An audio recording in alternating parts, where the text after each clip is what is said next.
moment, I can see it. Streaming the truth live from where they decree it. Sylvia speaks, no filter, no buffer. Courtroom drama couldn't get any tougher. When the gavel's first bang, to the witness stands tears. Sylvia's lens captures all your hopes and fears. Uploading justice one trial at a time. Tune in every moment, edges sublime. Welcome to the Sylvia Show, oh yeah. She's got the inside scoop, don't you care?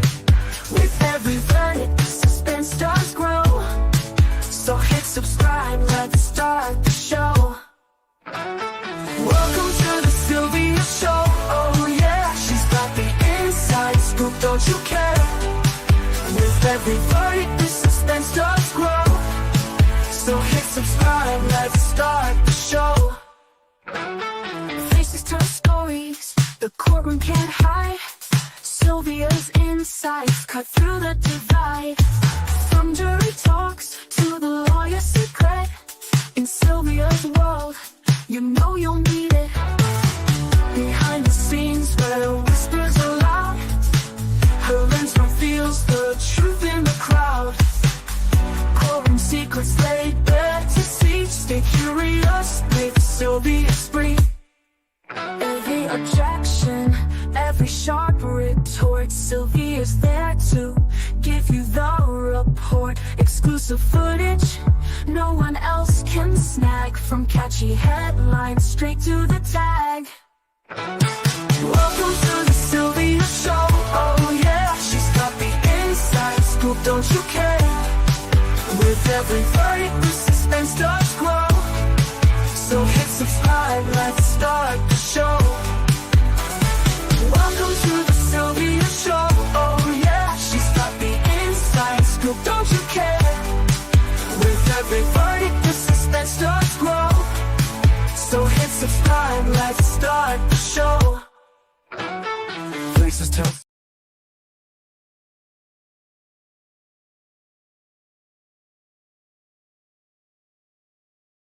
Hey everybody. Hey everybody, it's me, Sylvia. I am here this evening to reenact what happened in court. What we're going to do, I'm going to have the actual transcript up for you guys to be able to see, and as well, I have my actors here. We have different individuals who are acting in the position, okay?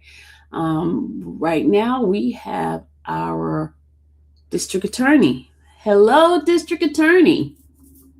Hello. Next, we have our first witness, which is Jasmine. What was Jasmine's last name? I'm just going to say Jasmine. Jasmine. Hello, Jasmine. Hello. And then we have our Wendy. Hi, Wendy. Hi, Wendy. Wendy don't notice I'm talking to her. Jessica. Oh, Wendy popped out. Okay, we're going to go ahead on and get started with the transcript reading. And without further ado, and I'm going to go ahead on and read what the transcript says. All right. It says here, in the Superior Court of Banks County, State of Georgia, the State of Georgia versus Samuel Walter McDuffie, case number 23CR431. And this is jury day number 5, March 27, 2026, Bank County Courthouse, with the Honorable Carlton H. Jones III. All right. On behalf of the state, we have Mr. Ray Maynard. And on behalf of the defendant, we have Mr. Brian Steele and Colette Steele. All right. Let's get ourselves rolling. Y'all meet our Miss Wendy here. Okay, guys. Are you all right?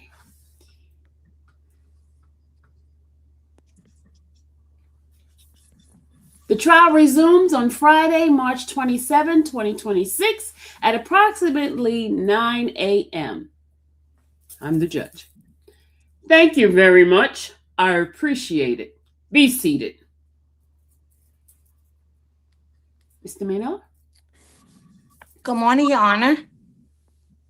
Good morning. Good morning. Good morning. Your Honor, if we can have 2 minutes. Sure. We had a little transportation issue today. I understand. I'm ready if you're ready. Your Honor? Good morning. Good morning. Good day. Bring them in. Apparently, they need a minute or two as well. Why don't everyone just have a seat and the jurors are brought in. Good morning, everyone. Thank you, folks. Everybody be seated. Same sort of general outline as the last few days. Somewhere around 10:15, 10:20, we'll take a break. Somewhere around 11:45, 12:30, we'll go to lunch, and we'll see what the afternoon brings. Mr. Maynard? Your Honor, the state calls Jasmine Johnson. Can you raise your right hand, please? You solemnly swear and affirm the testimony you're about to give this morning to be the truth, the whole truth, and nothing but the truth, so help you God? I do. Make yourself comfortable and be seated. Thank you. Jasmine is sworn in and was examined and testified as the following. Good morning. Good morning. Can you tell us your name? Jasmine Johnson Martin. And I asked you yesterday how best to describe you and tell us how. Johnson's fine, just Johnson. Pardon? Johnson is fine. Miss Johnson, how are you employed?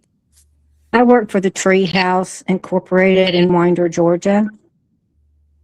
Okay. And what is the treehouse? The Tree House is a child advocacy center, and a child advocacy center is a community-based organization that responds to child maltreatment utilizing specially trained professionals. Is that a nonprofit organization? It is. And you're not part of the government of the state of Georgia? I'm not. You know how long Treehouse has been around? Since 1991. And where is it located? Or facilities of it are located? We have 2 locations, one in Winder, Georgia at 173 Highland Drive. We also have a location in Commerce, 675 South End Street. And the Winder location? What is done there? Multiple services are offered in Winder, such as counseling services, forensic interviews, supervised visitation, as well as the parenting program. And what is the name of the facility in Commerce? It's also the Tree House. It's our satellite location. And does it have a name? The Tree House Incorporated. Is it called the Cottage? No. Did I get that wrong? What? What is the Cottage? The Cottage is another child advocacy center that is located in Athens, Georgia. Now, as far as we concerned, did the Treehouse back in 2023, did it serve Banks County? Yes, it was part of the Piedmont Judicial Circuit, Banks County, Jackson, and Barrow County. And since Banks County has moved from the Piedmont Judicial Circuit to the Mount Judicial Circuit, is Treehouse still serving Banks, or is that somebody else? I believe it's the Mountain Circuit now. The Child Advocacy Center? When Banks went into the Mountain Circuit, did that take them out of the counties, that Treehouse service? Yes. Do you know who they're using now? I know it's the Mountain Circuit, but I do not know the facility that they use now. So you're employed by the Treehouse? That's correct. And what would you do there? I'm the Director of Forensic Services, which means I facilitate what we call MDT, and that's a multiple disciplinary team. I conduct forensic interviews. I also train our investigative parties, such as law enforcement, DFACS, as well as the school system. So the multidisciplinary team, what is that? It's a collaborative approach. It's what we do when we meet together to do what's in the best interest of the child from the initial report all the way to the end of the case. And the MDT, the multidisciplinary team, what's that comprised of? We have the school system present at those monthly meetings. We also have law enforcement present at those monthly meetings. The Department of Children and Family Services, CASA, CASA, and any community agency such as Peace Place that may have resources the family's needs.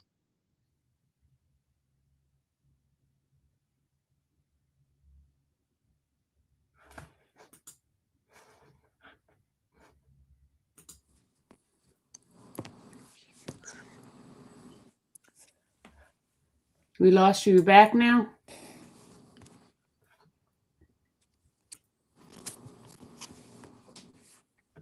Mr. Maynard. Mr. Maynard. And 1 second, I got a call. You Let me gotta, turn this off. My apologies, everyone.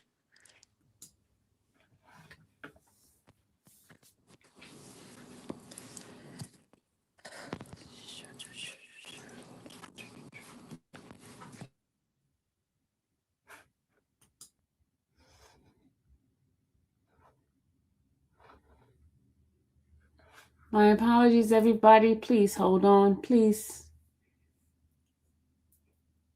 Technical difficulty. As we wait for the others, please hit the like button. I don't think you guys shared this slide because we only have 25 people, and I know everybody was wanting to hear exactly what happened in the transcript, and I'm giving them what they want, but they're not here. Interesting.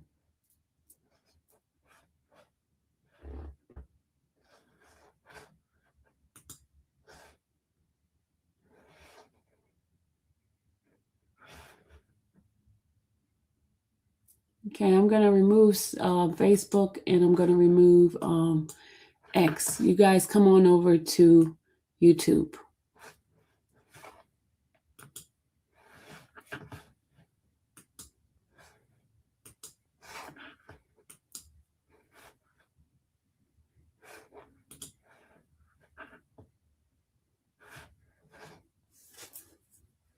Okay, what happened to our...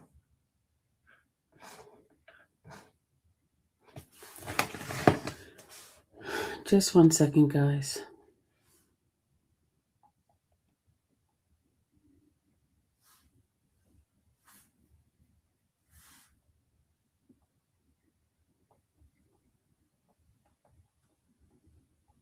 Maybe you could fill in till she gets back. Oh, I have a lot. Okay, let me go. All right, let's go ahead on. Hey, she's here. She's here. Okay. My apologies, chat. Okay, where did we left off at? We are Page at 7, number 24. And the treehouse, tell us how many. I'll say cases. And correct me if that's not the right word, but how many cases do you all handle in a year? Annually, the Treehouse handles about 350 cases a year, and that's really a low number because it's a rural community. However, I personally conducted over 1,500 forensic interviews.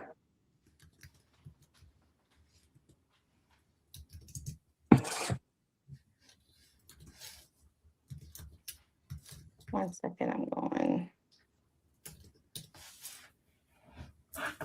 It jumped from 25 to yes. You're gonna probably have to use another device because it's going to be okay.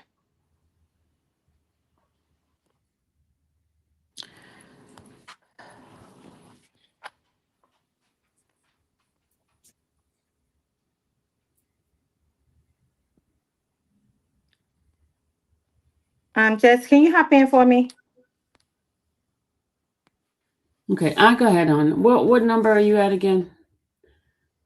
Well, number 6. Number 6. It's a child advocacy center.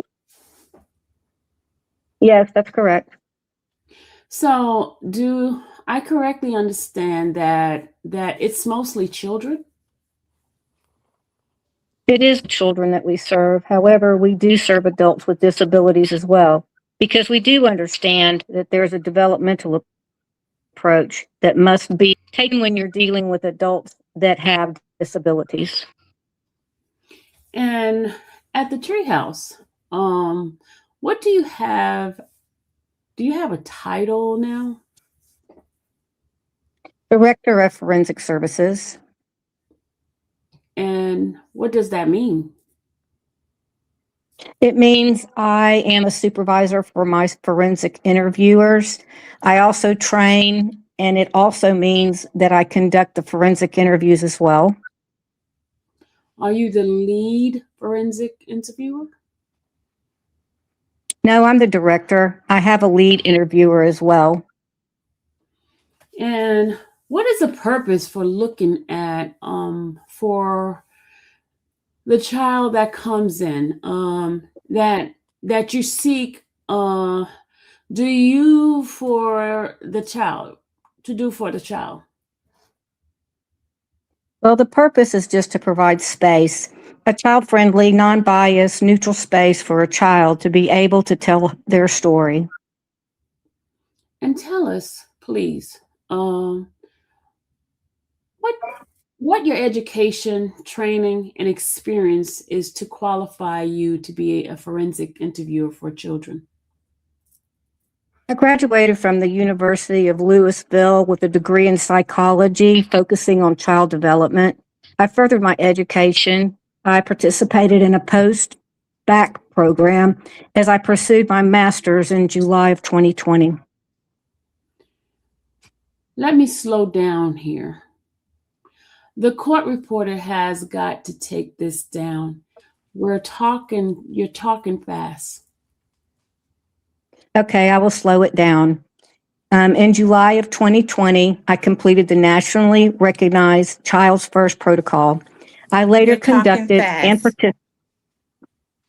Huh? Well, are you taking message? I mean, are you taking dictation? It says, okay, I will slow it down. In July of 2020, I completed the nationally recognized Child First. Wait.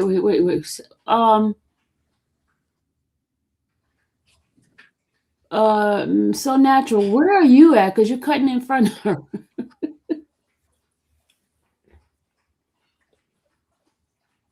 We're on page 9, line 15.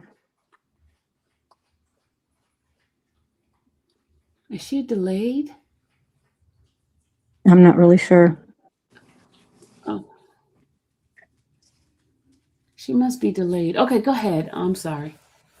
I later conducted and participated in an accelerated courses such as Advanced Child First, Expanded Expanded Child First.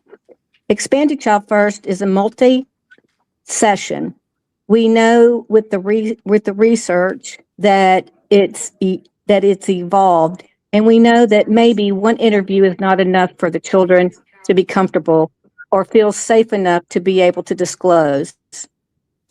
I'm also taking back to the basics.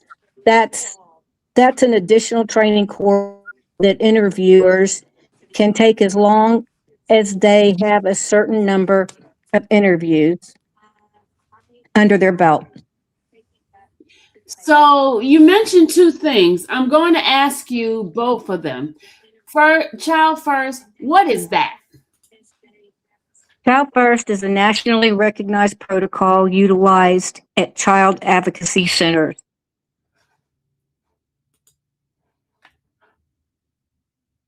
Okay. And back to basics.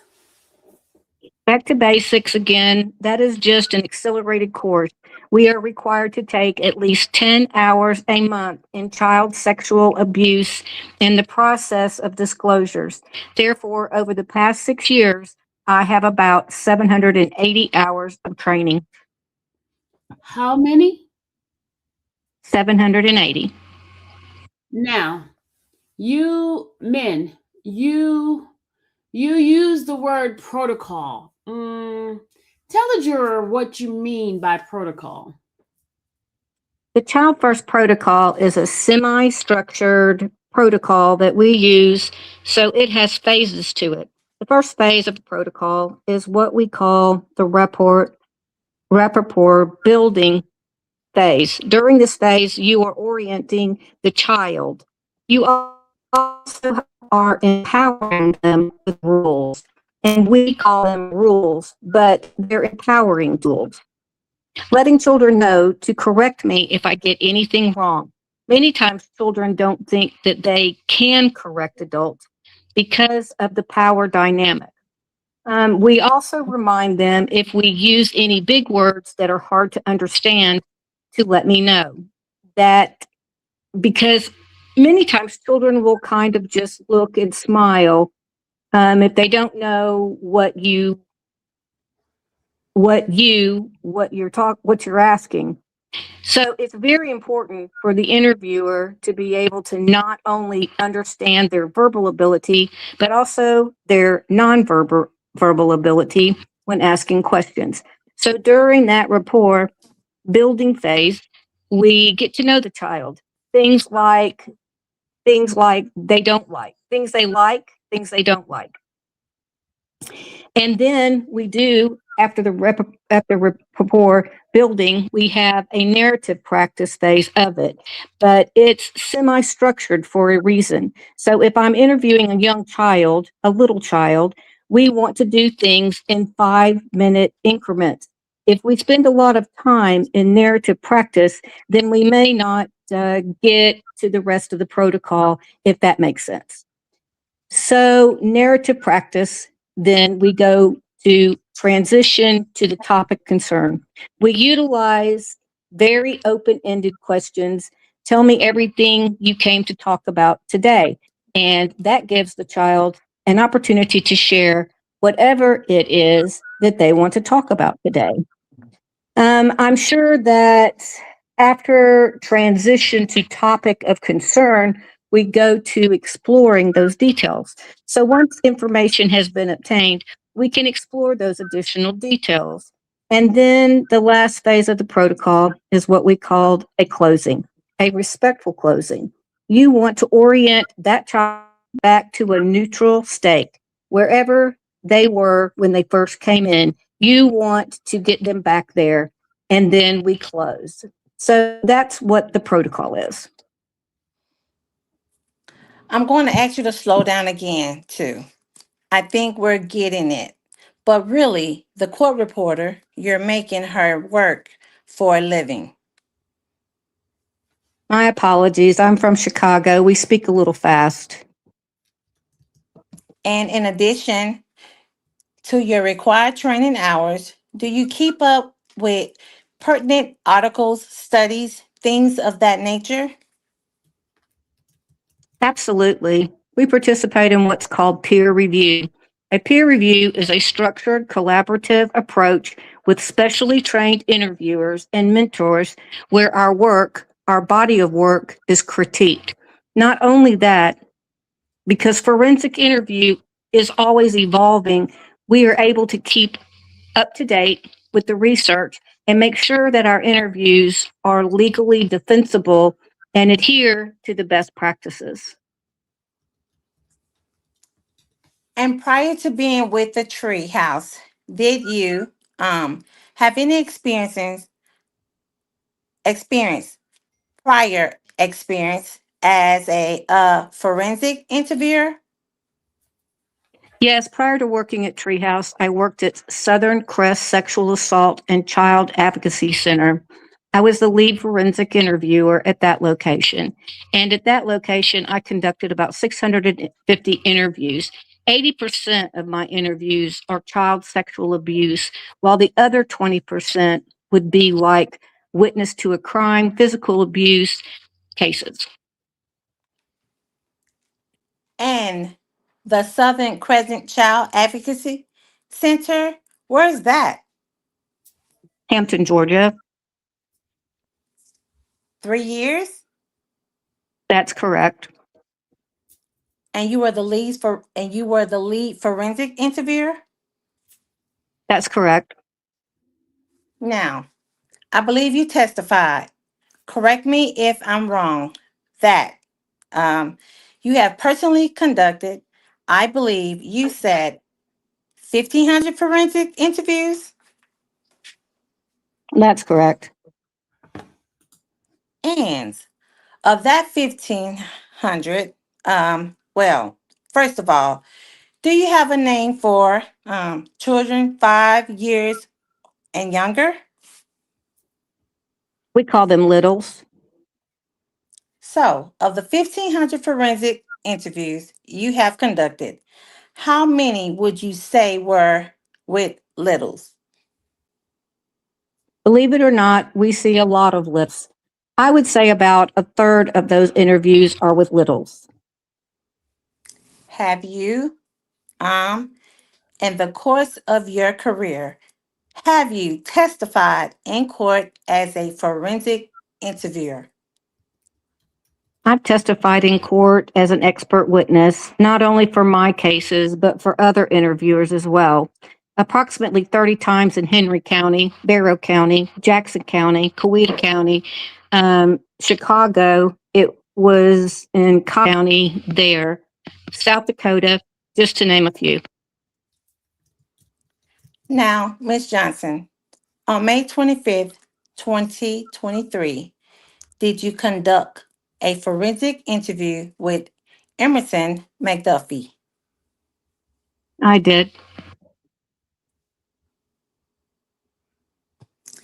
And how old was she then? 3. And you had a report incident date? Do I understand that correctly? Can you restate the question? Were you told when the event occurred? When we received a referral from law enforcement, it gives us the brief abuse scenario. So it may tell us the child's name. It may let us know if it's a CSA case, which means child sexual abuse. It may tell us if it's a child physical abuse case, and we may have an alleged offender, but ultimately we have minimum information when they come in for interviews because my role is to get all the information from the child. And interviewing Emerson on May 25th, did you know That's how I should have asked it. Did you know how long it had been since the incident? I object to the fact of the incidents. We allege that no incident occurred. You could say since the allegation. The allegation incident.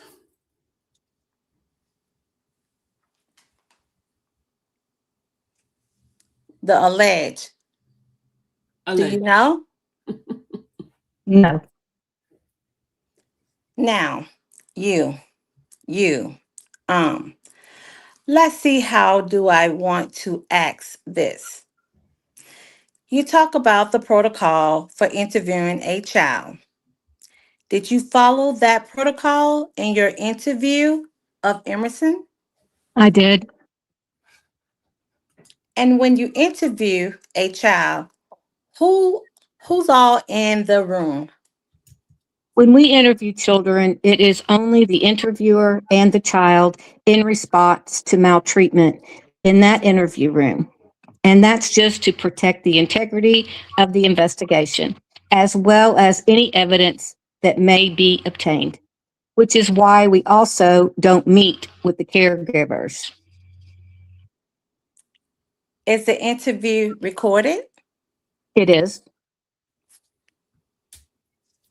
And is that recording of the interview, is that available to anyone outside the room at that time, like real time? Real time, yes. Any investigative party that is on the case will have access to watch the interview as I am conducting that interview from a room called the viewing room. And the viewing room, tell us about that. The viewing room, there is a big TV monitor, and it's live stream, as you said, just a couple of chairs and a desk. A family advocate may be there as well, typing some information up, but that's the extent of the viewing room. Does the child know? Like a 3-year-old child? Would the child know it's being recorded? Absolutely. And would the child know that? Like somebody like Investigator Alfred would be viewing it remotely? They know, but they may not always understand due to age and development. When you concluded your interview, sometimes afterwards, did you prepare a synopsis of that interview? Yes. Ms. Johnson, I'm showing you what's been marked as State Exhibit 19. And other than the highlighting, which I did, is that your interview?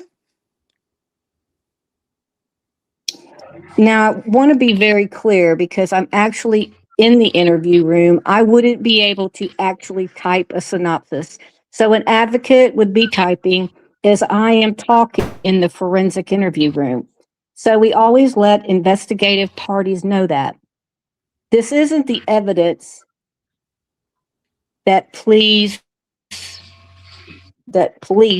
use for forensic interview as your evidence. I'd like to tender into evidence States Exhibit 19. No objection.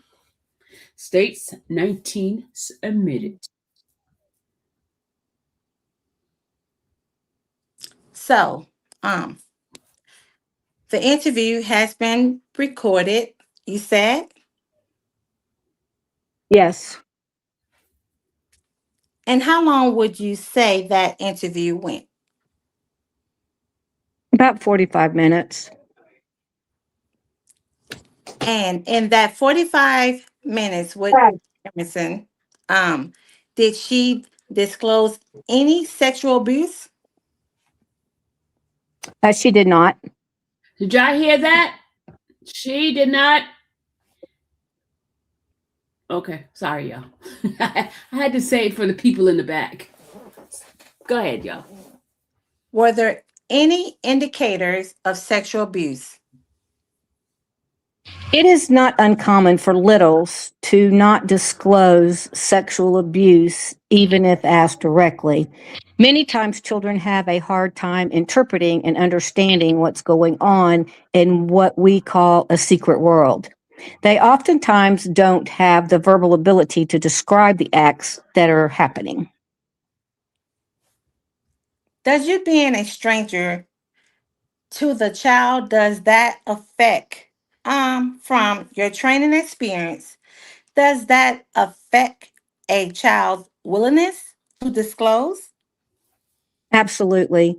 The research suggests that children could have a family relationship struggle with making disclosures due to fear and retribution, the responsibility of tearing a family apart or keeping it together, or the reactions of the family.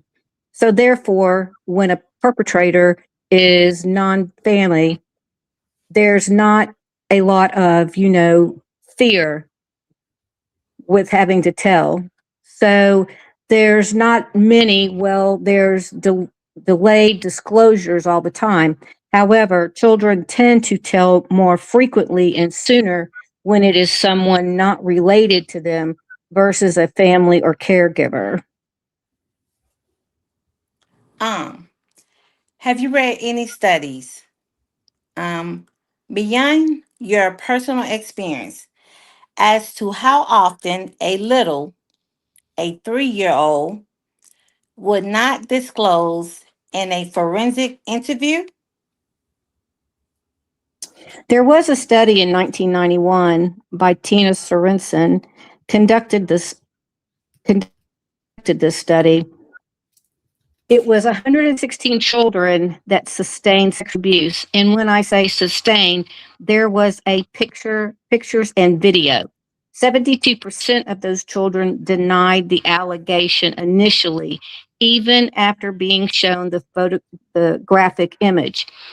But then they later came back, 32% of the 72 later came back and affirmed, but 50% still denied allegations. And children that do disclose are there. And this is from your training and experience and studies, including that training. Has anyone studied, you know, the concept of false negativity, false positives? Well, the research suggests that between 1 and 10% of children make false statements, and it's typically adolescents. Young children don't typically disclose intentionally. It's normally through child's play, it's normally through changes of behavior. Whereas adolescents many times would disclose intentionally, telling a caregiver, yes. So, did I understand your answer would be like 10% of littles would be a false negative? 1 to 10% overall. Overall, However, the research gears more to adolescents making false reports. and that's with a false. How about a false positive? No, I'm not familiar with that. I am showing you what has been marked as States Exhibit 20. Um, and ask if you can identify this disc. Yes, this would be the forensic interview that I conducted with Emerson on May 25th. And I tender into evidence States Exhibit 20. No objection, sir. Your Honor, may I publish? States Exhibit 20 is admitted. States Exhibit 20 was admitted into evidence. Thank you, Your Honor.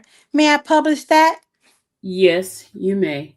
Your Honor, I believe she said 45 minutes. May I sit down?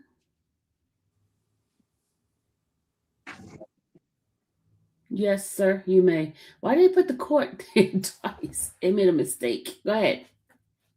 Your Honor, if we could pause that. Okay. Is that max value? I'm sorry, is that max volume? It's not. I don't know. I need to play it so I can see if it's the volume. Is that okay? I can restart it if need be. No, no. We've got to get the volume right. Okay. State's exhibit number 20 was resumed. You need to start it over, Your Honor. May I ask? I know I know the jurors have speakers in the jury box. Could y'all hear?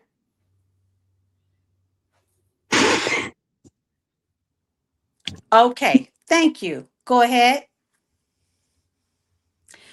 No more question, Your Honor.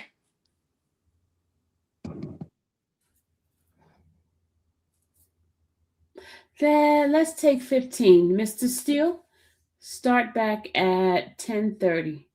Thank you, folks. The court was in recess until approximately 10:30 a.m. Thank you. Thank you very much. Appreciate it. Be seated.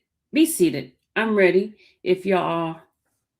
The jury was brought in at approximately 10:31 a.m.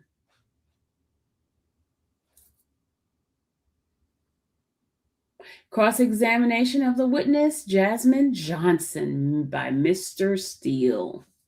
Could you do that one too? I could take that one. Okay, thank you. Appreciate it, because I'm trying to keep up, because folks trying to get me to read stuff in the chat, and I'm trying to... It's okay. Okay. How are you? I'm excellent. How about yourself?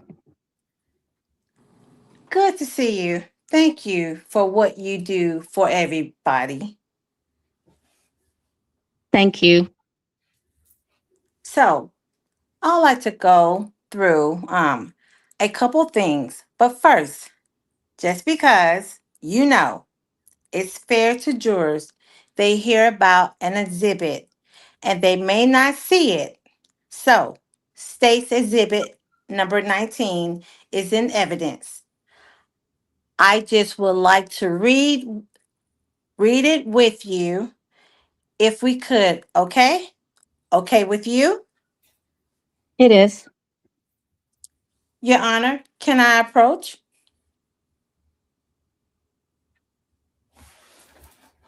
Sure. Yes. Sure. Yes, sir. May I approach you? Yes. What I'll do, if it's okay with you, I'm just going to read it. But you have a copy with the the honorable prosecutor's copy. If I say something wrong, I'm not trying to. So just say, no, you misread that, okay? Okay. And just to understand, we saw you do the forensic interview with Emerson, and that state exhibit number 20. Fair to say? Fair to say. And because of that, you are focusing on the conversation Yes. and you are not focusing on taking notes at the time. No. But because it's live stream and materialized or recorded so that one day it comes into courtrooms, you know exactly what happened. True? Yes. But in order to be effective and efficient, and somebody does have to watch the 45 minutes, I'm not saying they won't do that, but there's somebody else in your office under your team who's trained, who who's taken contemporaneous notes, my apology, and puts it into what's called a synopsis or memo or report. And that's where the state number 19 is. Is that fair to say? Well, I would like to say that she's typing as I'm talking. So it's not an afterthought, it's done at the same time. Right. She's watching it on this. Yes, in the viewing room. In the other room? Yes. Okay. And this is just part of the protocol, just so people can have something typed up right there. But it doesn't record as the best evidence. Yes, and we no longer use synopsis anymore. Okay. But let's read it because the state put it in, okay? Yes. And this is Emerson McDuffie, whose date of birth is 8/16/19. So August 6, 2019. Fair to say? Yes. And approximately, And the juror and the I'm sorry. I'm sorry, and go ahead. approximately, and approximately, the jurors know this, but she's 3 years and 9 months. I'm not saying it's perfect, but about 3 years, 9 months when she met you. Yes. And um, the guardian, it says, is Mr. or it says Chris McDuffie. And she told you that that's her father's name in the video, right? That's right. And her mother was also there, and she told you her name is Shelby. Yes. And the interview date is May 25th of 2023, and you're the interviewer. And the synopsis is created by your coworker, Christina Thompson. That's right. And the pertinent information is that investigator Bells with the Banks County DFCS, and that's the Department of Family and Children's Services, requested the treehouse assistance in a form of a forensic in the form of a forensic interview, right? So investigator Bales is law enforcement, but it says with defects, Banks County. So it was two parties on the case at the time. And thank you. So you have the sheriff office with investigator Bells, and you have defects also participating. Correct. Okay. And then the child effect and development, and it says Emerson is developmental and developmentally appropriate for her age. It says his age, right? That's right. And then the interview content, it just goes through the instructions, and that's the report building as well. And we saw that. And you explained this in the first few minutes of the record interview with Emerson. That's right. And you introduce her, and the whole point of this is that you want to make the child feel comfortable. That's what we're doing in this room, right? Yes. That's why there's a small desk. So and a small chair, she can sit in it, and you're doing the same because you don't want to make the child feel like she's inferior in any way, right? That's correct. And in the room, you tell her everything truthful, that there's cameras, and she's very bright. That's my opinion. But she observed things, and she took in information that you gave her. She did. And she's articulate for that age. Is that fair to say? Yes. And very polite? Very polite. Okay. And then it says transition to topic of concern, and it says at the child. And this is all Emerson that we're talking about, correct? I don't know if it goes back and forth with interviewer said at this time, but we'll know together. Okay. So child. But that means Emerson. That means Emerson, correct.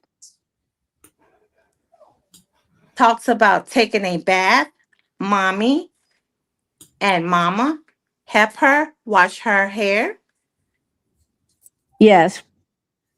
right? That's what it says. Yes. Yes. Child says she does not get kisses. Correct. Child says mama and daddy give her tickles, right? Right. I'm sorry. That's what it says. Yes.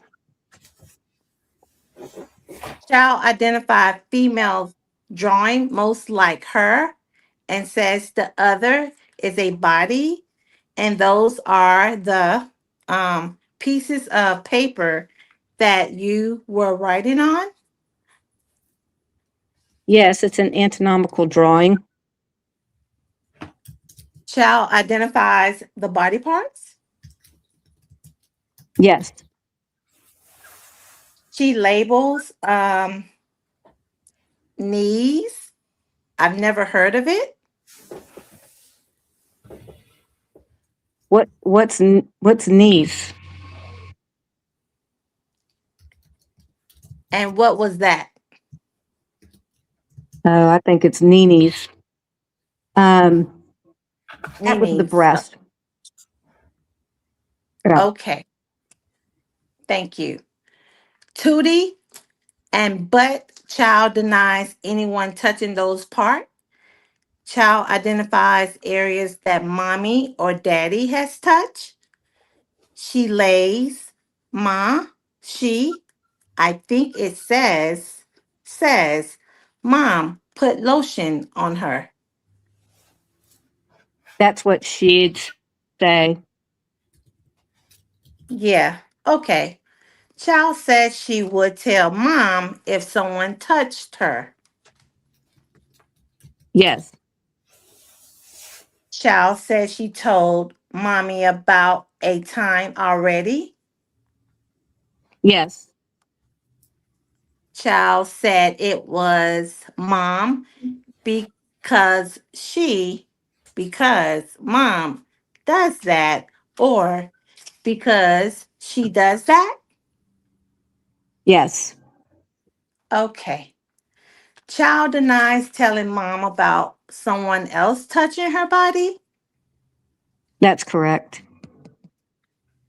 Child identified parts on the male drawing, and that's the other anatomical drawing, anatomical drawing, and the other piece of paper that we see in the video. That's correct. Child labels again Nini's and Dinky, and child talks about Papa, and you brought up Papa. Yes. Okay. And Papa, you were told, and I know you don't. We're going to go into it. You don't have a lot of information. You don't want a lot of information, right? Correct. Because you don't want to be poisoned by somebody else's belief of what happened. You want to get it from the child. That's the whole point of this whole exercise, right? Yes. But you were told the subject, the interest, the person potentially talk about Papa, get the conversation to Papa. Fair to say? No. What was it told to you? So I explored all forms of maltreatment once we got later to the end of the interviews. I did know that he was an alleged offender, so I used his name, well, Papa. However, I asked about aunts and uncles, mom and dads as well. Sure, but okay. But you understood that the potential goal, I'm not saying you had any goal, your goal was to get the truth, correct? That's right. But you brought up Papa and the child talked, and it says, child talks about Papa. You see where we are? Yes.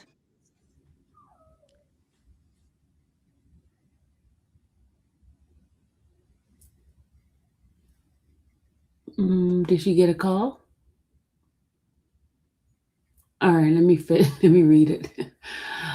Uh, Child states 21. Oh, I'm there. Child states she goes to the bathroom by herself. Yes. Child states that Papa and Nana are rough with her. Yes. Child denies telling Mama that something happened to her body, correct? Yes. Child says she plays outside with Grandpa. She says on the swing, right? Yes. Child denies Mama making her scared. Child said Papa has made her feel scared. She told Mama and Papa, right? And Mommy and Mama, right? Right. Yes. Child says she told to thank you today, and no one told her not to say something to you, correct? Oh, sorry. Correct. Child Correct. denies getting in trouble at home and denies whoopings. Child denies anyone at home hitting except Ada, who identifies as her younger sister, right? That's right.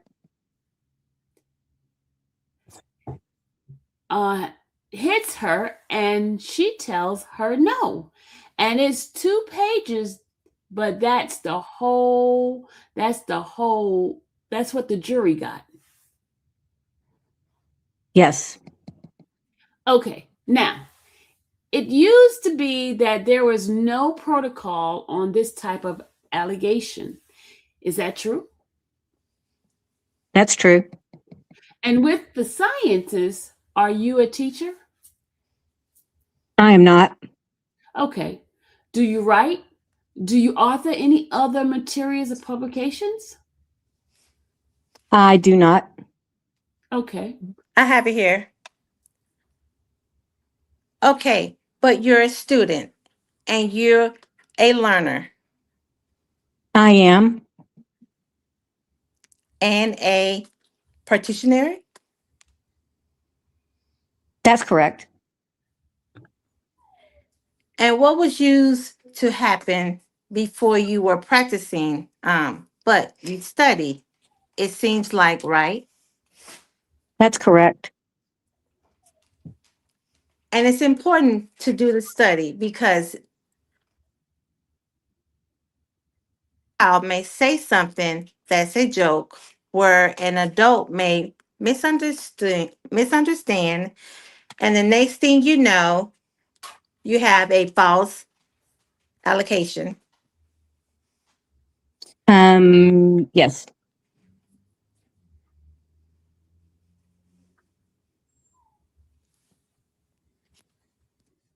Everybody wants to call me. Jeez. Isn't that true? That's true. And it's the parents' fault necessarily.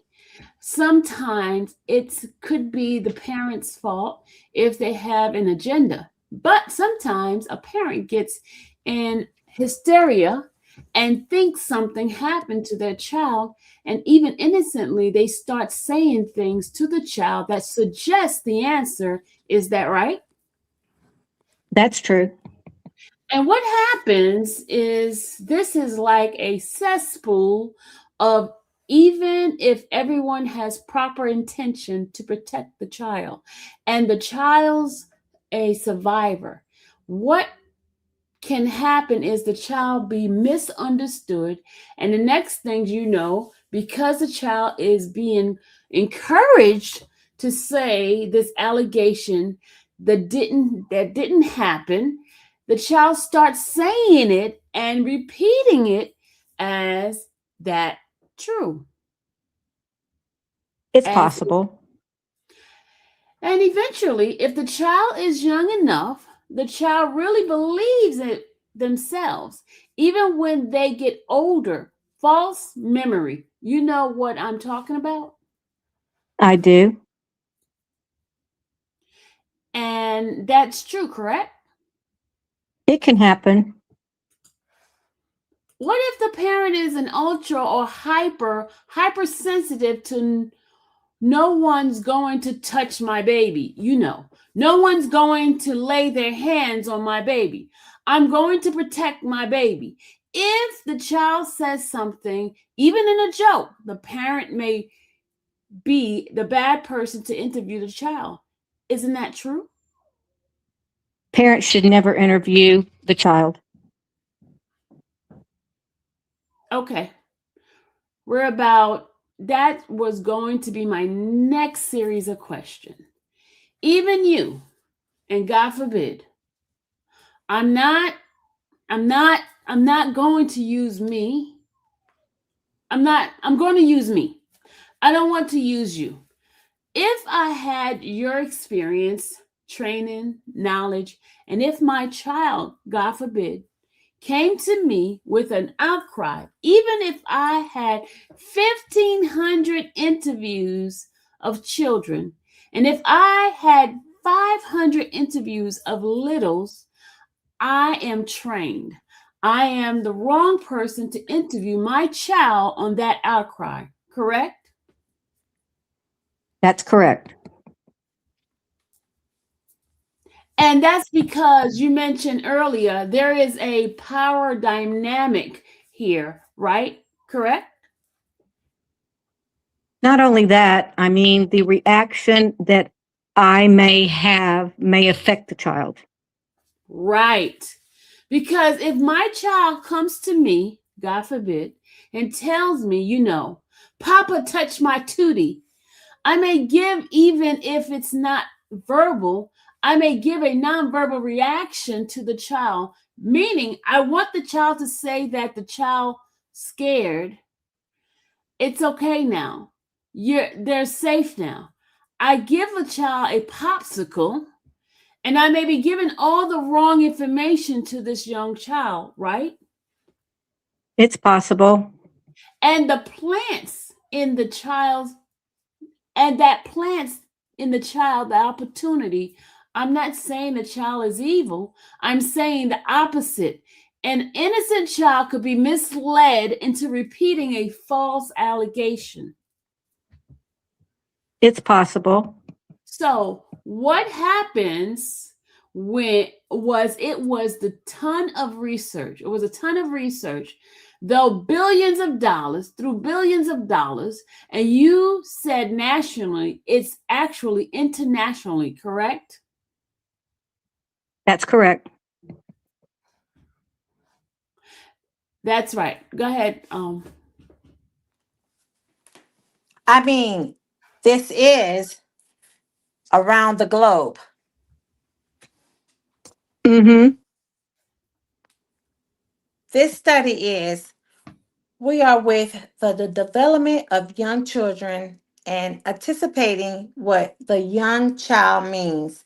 And we better get it right because people could be charged with serious crimes, right? Yes. And it's also, even if they're not, forget about the person for a moment who's charged with the crime. The child can be adversely affected because a child who is never molested really could believe that they are a survivor or a molester, sick, and it's all false, right? It's possible. And that child grows up like that. If they have this false memory, they don't know it's not their fault, correct? Yes. So, what happened? And it was, you mentioned in 1991, I think Tina Sorozen wrote this article, but there are countless studies and articles, of course, and courses, and people getting doctorate degrees and trying to understand what is the best protocol to capture pure information from the child, correct? That's right. And that's really the goal here. And that's why you call it a forensic interview, right? Yes. And forensic means it's capable of going through the rubric, the science that is proper to present to a jury. That's the phase, right? That's correct.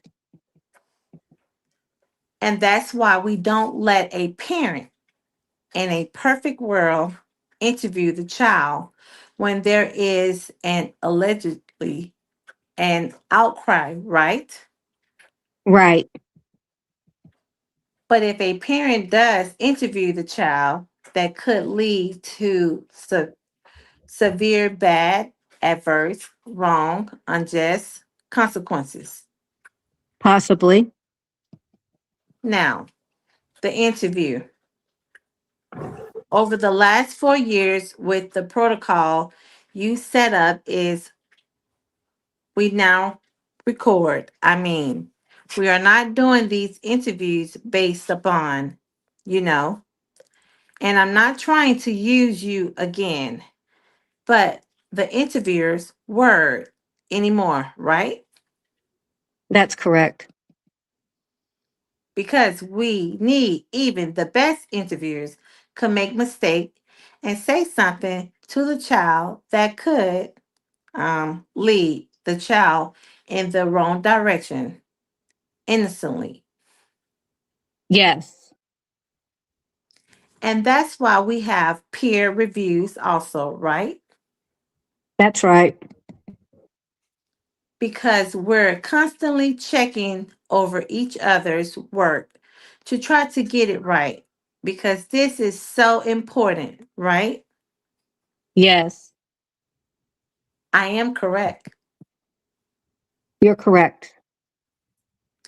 And in the interview room, like you were saying, you want to make the child feel secure, safe, and have the ability to communicate and not shut down. That's right. And this so far, and it may change in the next 50 years or 20 years or 10 years or tomorrow. But right now, the best environment is the environment that the ladies and gentlemen saw, where there's nothing on the wall except the cameras, right? That's right. Because children can see a picture and they can have different thoughts of what the picture is, or have different, well, maybe they want me to say something, or maybe I see something in that picture that's telling me. So we want it to be all about the child. Minimize distractions. And you let the child have some, well, in this case, she was hungry, but let the child have some, you know, a ball was in there, a doll. There were drawings, and that's just to make it comfortable for the child. Yes. And you even said at one point, and you're great with children, but you even said at one point, like, let's do this. Let's talk for a little while. For a little while. Let's put this down. And Emerson picked it up again, but at least she's focused. That's what you're doing. You were focusing on, we're going to have a conversation. Yes, I tried to refocus her. Yeah, and that's normal. She's very articulate, but she's young, right? Hmm. And I mean, adults are sometimes distracted. So the protocol also is, you want to tell her, you ask like background questions about, you know, how old she was, who lives in her house, who does she live with, what does she like to do, plays on the playground. She told me about her bruising because she fell. That's all just building rapport. Rapid, I'm sorry. Because you're going to have a conversation with her, or you'll like to. I mean, under some circumstances, but you'll like to have her, you know something about you and your name, that you're calm, you're quiet. Well, I don't want to minimize it to just rapport building because it's a time for me to assess her development. The way she responds to questions that I ask, whether they're verbal or nonverbal. So it is about genuinely getting to know the child and making them feel safely oriented. But particularly for me, it would be in the best interest of me to understand their development. And And you did that here, I did. and she's able to communicate. Communication, but her understanding was not. Her understanding is, One of a 3-year old.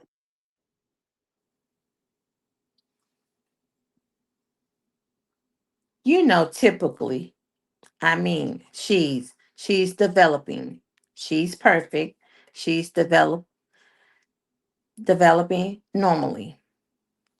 I would say that she used a lot of I don't knows in situations throughout the forensic interview where she probably should have known. So she was 3. Okay. She was developmentally appropriate. I wouldn't call her delayed, but I would say that there are 3-year-olds that know things that she didn't answer. And you allow that to come out with her? Yes. All right. Now, I noticed that you never led her.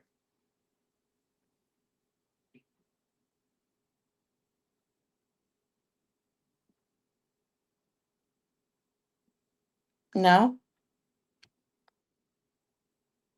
Um, we need to reread that question again with all All right. right. All right. Now, I noticed that you never led her. No, You never said to her, if she said, I mean, I'm just thinking hypothetically. If she said bad touch, you didn't say, who touched you? You never did. I know that didn't happen. You never did anything like that no, because that could lead a child to believe, well, if I said bad touch, then I have to answer that someone touched me, right? we utilize open ended questions. Because otherwise the child maybe, no one touched them. But the child just said bad touch, and all sudden now someone's touching the child. You'll bot the child into answering questions that Never happened. You don't want to box the child or anything like that. no, And you don't coach the child. no, You don't say to the child, hey, I'll give you earring, this earring, or this bracelet, or this popsicle, but you got to tell me you don't do that no. because that would also be inappropriate because it sends the wrong signal to the child, right?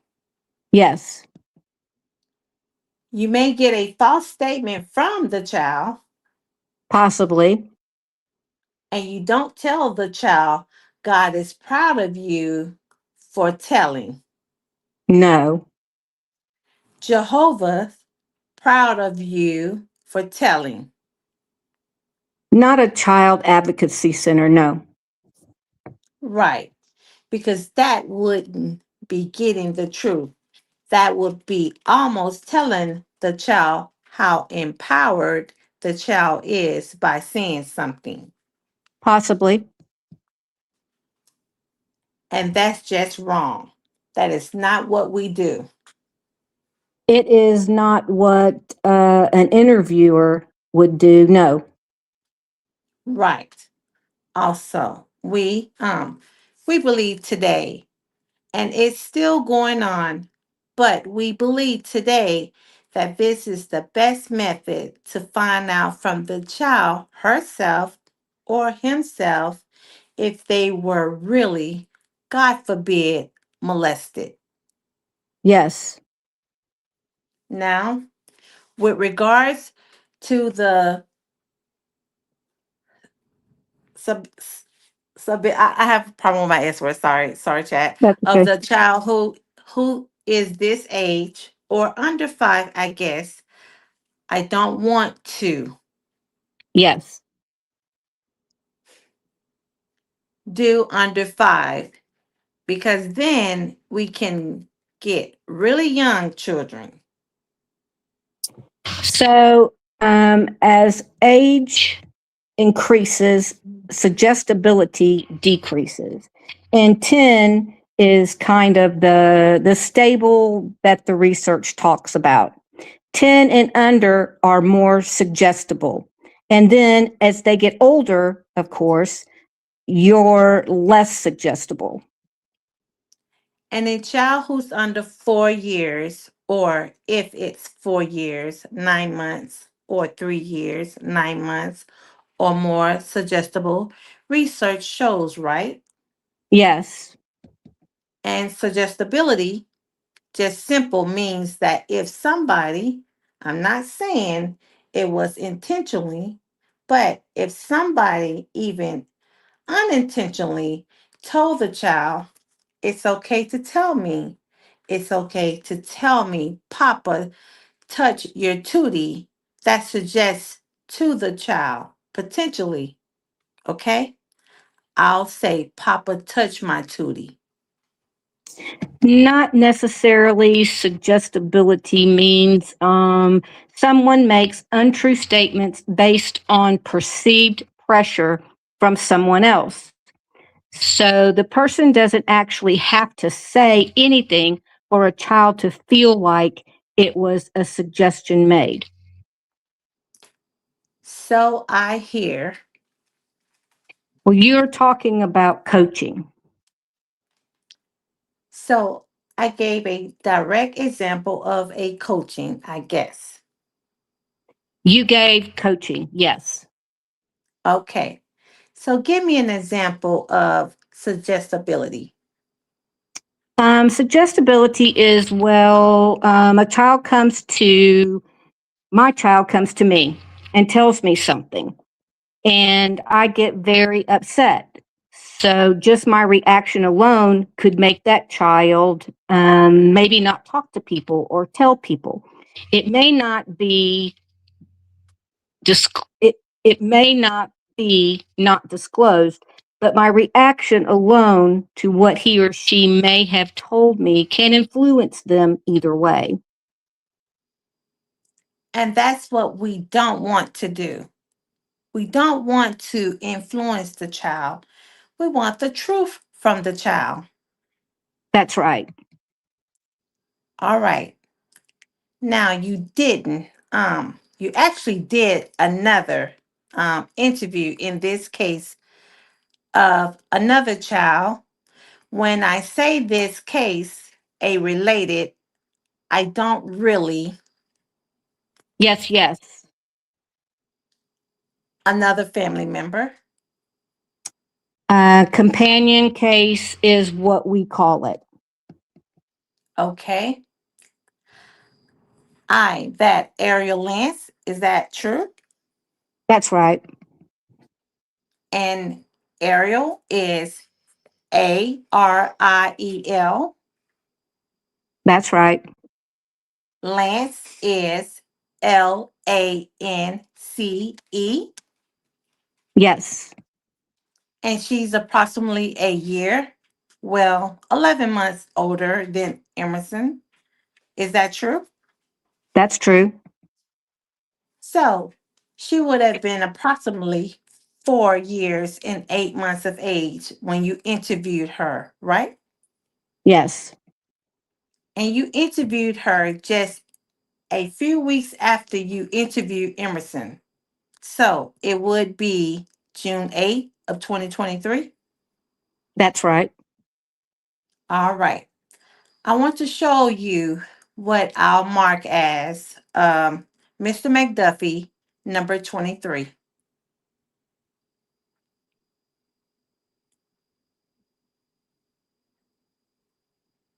You're Mr. Steele. Your Honor, may I approach? Sorry, my thing was muted. I was saying it, but I couldn't. All right, bye. Sorry, I was muted. Oh, You're the she's Miss. court.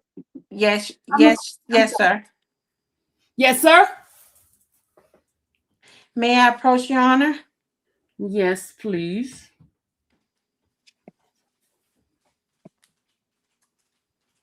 May I approach you? Yes, please. This is I'm handing you a 5-page document. It's Mr. McDuffie, number 23. Mr. Mayor. Okay, I'll just be Mr. Mayor. Wait a minute. I have to see that. You want to see it again? I apologize. Let me see it again. I'm sorry. Mr. Steele, this is 23? Yes. So I'm going to replace this. See, so 26 would be the next. Your Honor, I'm changing the number to 26 by the court reporter's instruction. Thank you.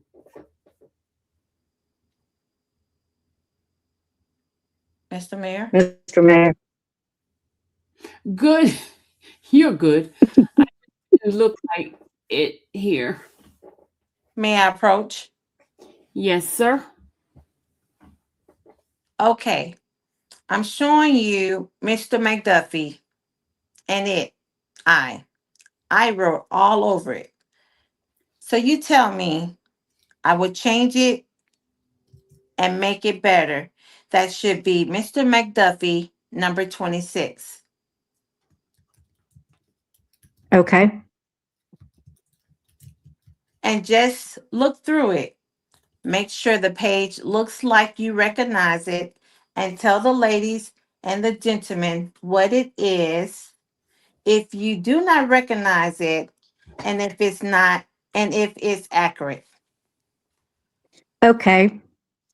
So the top of the page is the synopsis that was created by Christina Thompson, the family advocate at the time. And there's 2 pages of that. The next page is what I call my interview note sheet, where I actually took some notes in this forensic interview.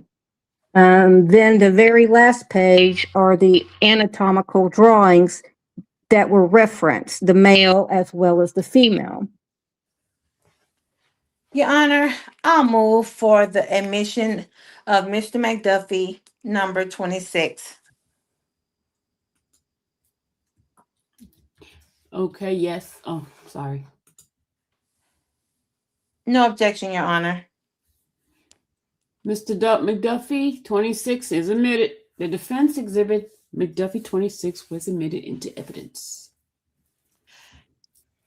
Would you do me a favor? I don't have a copy of it.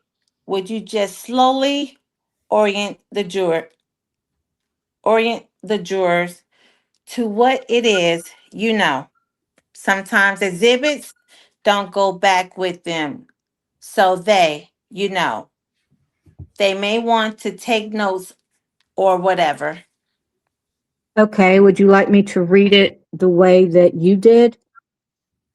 Could you? I can.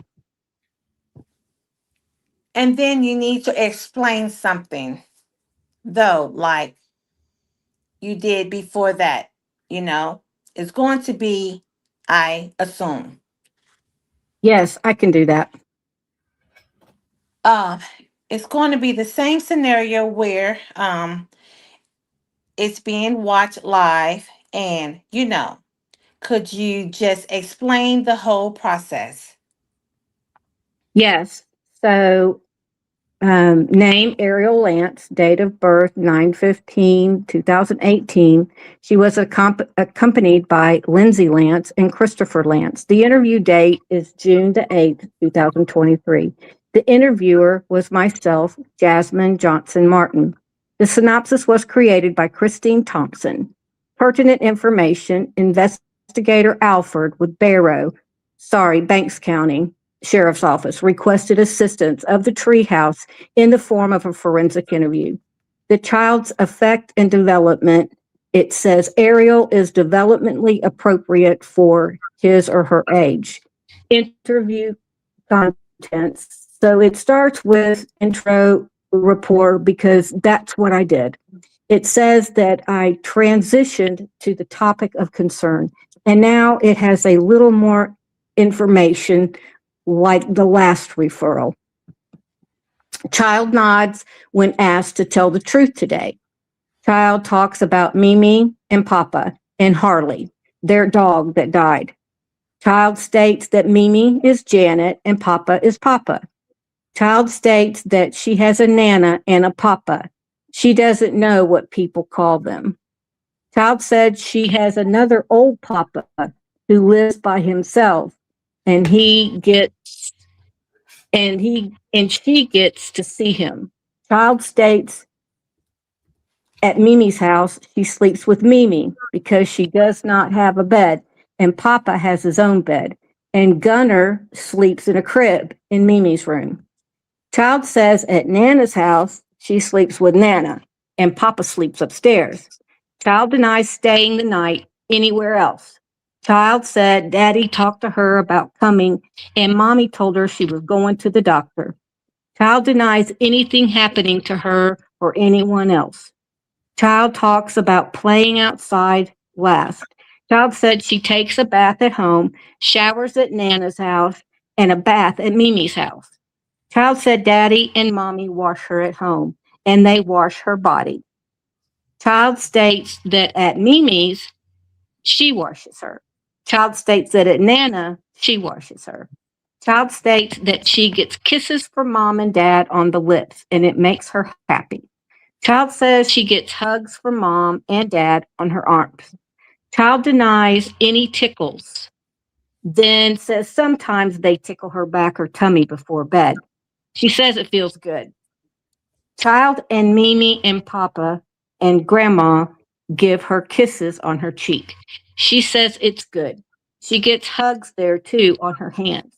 Child said she does not get tickles there. Child said at Nana's that Nana gives her tickles on her belly or her feet and says it feels good. Child denies touches that she did not like. Child says Tristan bit her arm. He is mean and goes to her school. Child denies any other touches that hurt. Child talks about Granny dying and everyone was sad.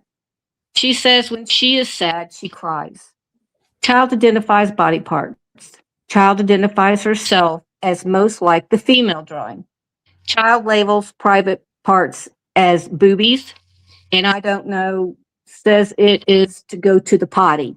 And Daddy calls it a tootie. So it sounds like she's describing her vagina and a butt. Child says it's not okay to touch eye because it would hurt, and denies touching to boobies. Child says it's not okay to get touched elsewhere. Child denies touches to the tootie. Child denies anyone trying to touch her tootie or using anything on her tootie. Child says touch to the back are not okay because they tap her. Child denies touches to the butt and says they will get into trouble at school. Child denies any touches to her butt at home. Child denies any touches to her butt at Mimi and Papa's house. Child denies anything happening to make her scared or worried. Child labels male drawings. She labeled wee wee.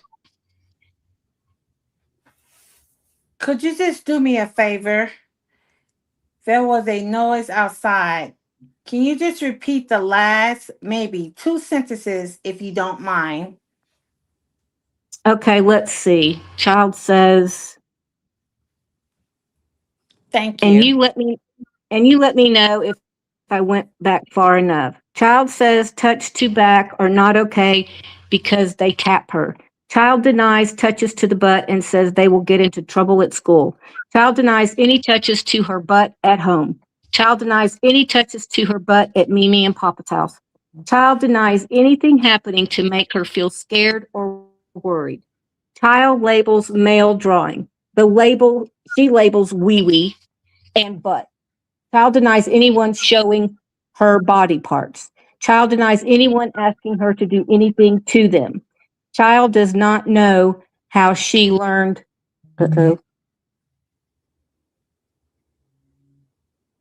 Can you just explain to the jurors what the next series of and maybe show it them with the court's permission?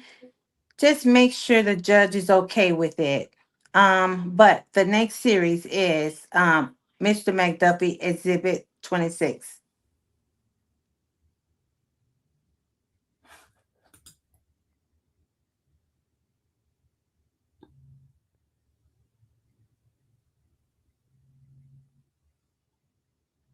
Did we lose her? Not sure. And so it's the interview. Oh, we gotta wait for a minute. All right, guys, we are almost done with her part. Just a second. I'll go ahead. Oh, wait, hold on. We have to ask the judge. We can't go because you're in the wrong Oh, he said yes. Okay, is she not hearing me? Go ahead with the court, Miss Sylvia. Are you not hearing me? You were in the wrong spot. Can she not hear me? Yeah, can she not hear me? Not sure. I don't hear. She cannot hear me, right, y'all? I gotta remove her, and everybody's having a hard time. The StreamYard is acting up. Can y'all hear me? Put a 1 in the chat if you can hear me.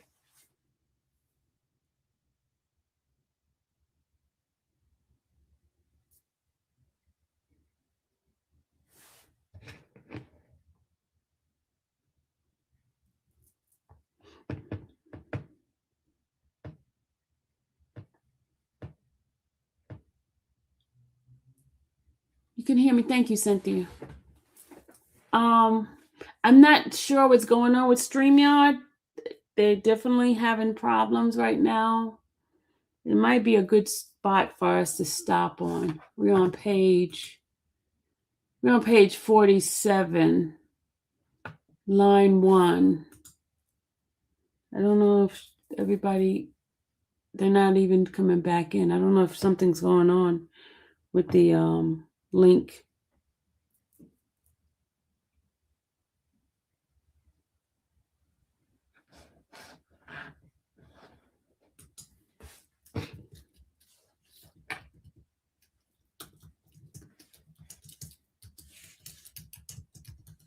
Did y'all live in?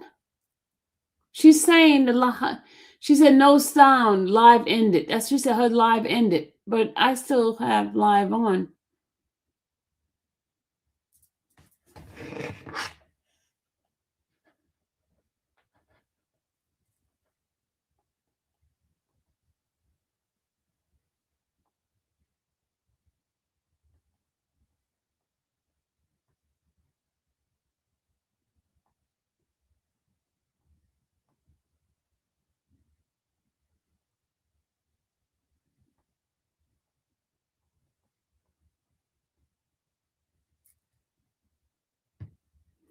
I don't know what's going on. We are still here. Okay. I don't know. Guys, please excuse the we may have to end because I don't see them coming back in here. They're saying that the live ended. I guess the link is not working for them.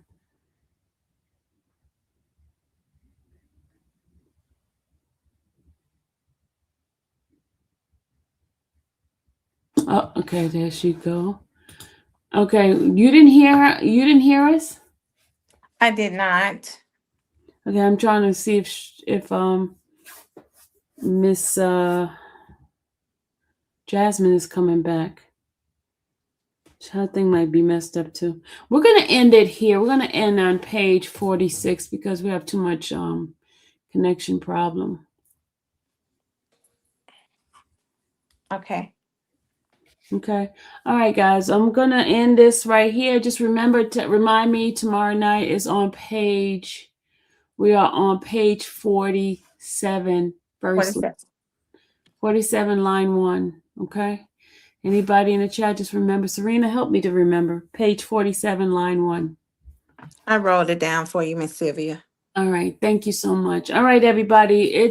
We are at the 1 hour and 39 minutes mark. I said we were only going to be here an hour and a half. So we'll see you guys tomorrow, hopefully at 7 o'clock. Have a great night, everyone. Bye. Thank you, Miss Sylvia. Thank you for your help. Thank you. Appreciate it. Have a good one. Thank you. Bye-bye.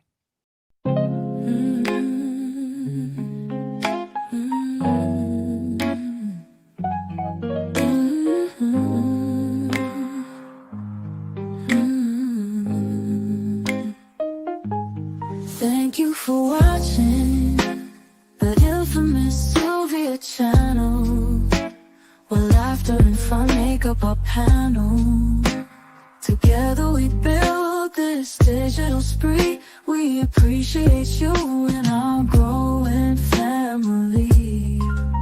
With mods by our side and chat flowing free in this online space. It's just you and me, we laugh until tears roll down like the rain.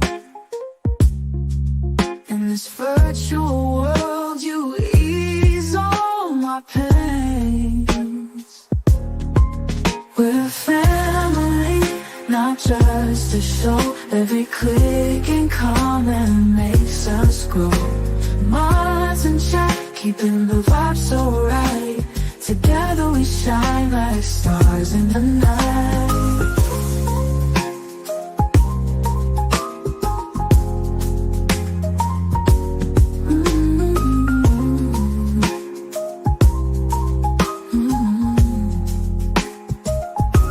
We cherish the moments, the highs and lows, from the latest gossip to stories untold. You're more than a viewer, you're part of the crew in this space of ours.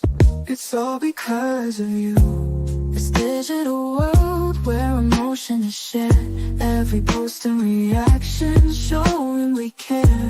The love is real in this virtual domain. With every sign, enjoys what we'll gain. We're a family, not just a show. Every click and comment makes us grow. Mods and chat, keeping the vibe so right. Together we shine like stars in the night. We're a family, not just a show. Every click and comment makes us grow. Mods and chat, keeping the vibe so right. Together we shine like stars in the night.